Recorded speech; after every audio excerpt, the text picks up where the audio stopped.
All right, let's dive into the fascinating and, yeah, slightly unnerving world of open source intelligence, or OSINT.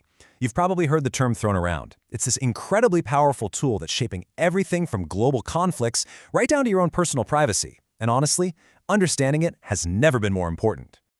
But before we get into the weeds, I want you to just pause and think about this for a second.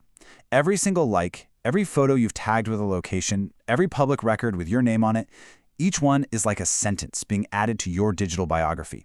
So the real question isn't if there's a story, it's who's reading it, and what are they learning about you? So, what even is OSINT? Well, at its core, it's just intelligence that's gathered from public sources. Think social media, news articles, public records, even those massive data breaches we're always hearing about. But here's the key.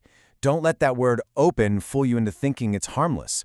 The real magic or danger of OSINT is connecting all these tiny, seemingly innocent little facts to paint a shockingly detailed picture.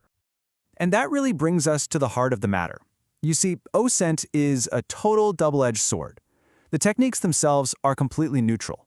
Whether it becomes a force for good or a tool for absolute malice, well, that depends entirely on who's using it and why.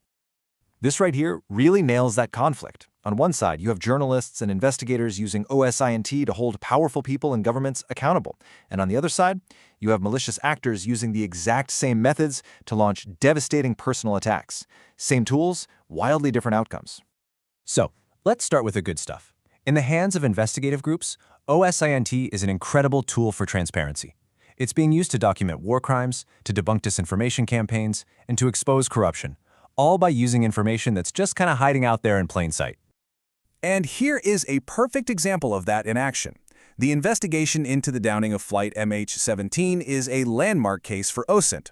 The group Bellingcat, well, they didn't have spies on the ground. No. Instead, they meticulously pieced together social media videos, satellite images, and public records to literally track a Russian missile launcher from its home base right into Ukraine.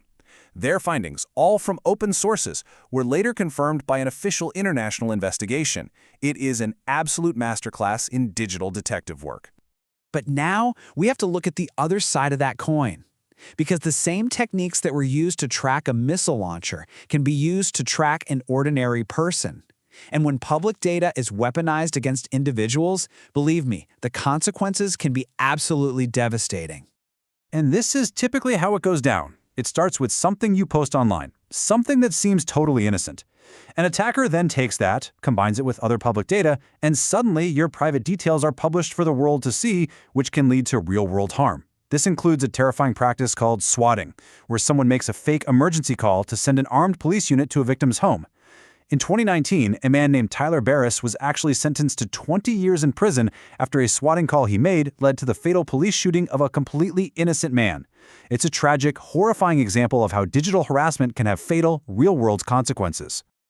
So, I know this can all feel a bit abstract. You might be sitting there thinking, hey, I don't really share anything that sensitive.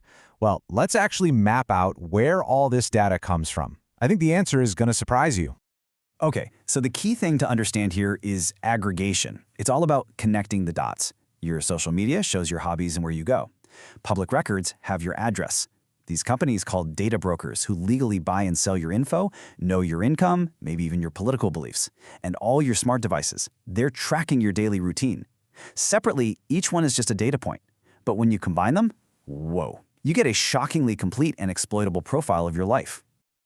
Okay, that was the scary part, I promise. But the goal here isn't to make you want to unplug from the internet and go live in a cabin. Not at all. It's about empowerment. So let's talk about how we can build a solid digital defense. And it's way more straightforward than you might think. Let's just start with this number. For the average person, just following some basic proactive steps can reduce your exposure to these kinds of threats by up to 80%. 80! That is a massive return on a pretty small investment of your time. And here's exactly how you can start. Think of this as your 30-minute privacy tune-up. First, go to the website Have I Been Pawned and see if your email or passwords have been exposed in a breach.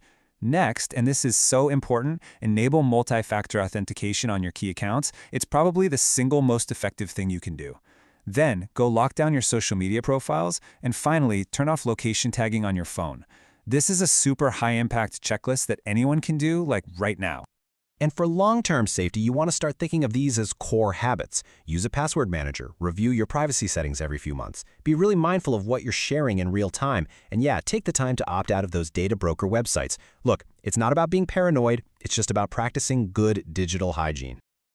Ultimately, what this all leads to is a shift in your mindset. This isn't about living in fear of your data.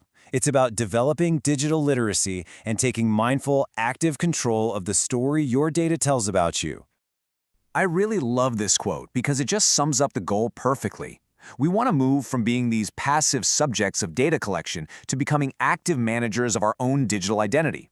And remember, it's an ongoing process, a habit you build, not just some one-and-done checklist. And so I'll leave you with this one last thought. Every single day, the story of your digital life is being written, and for the most part, it's permanent. The only real question left is, are you going to be the one holding the pen?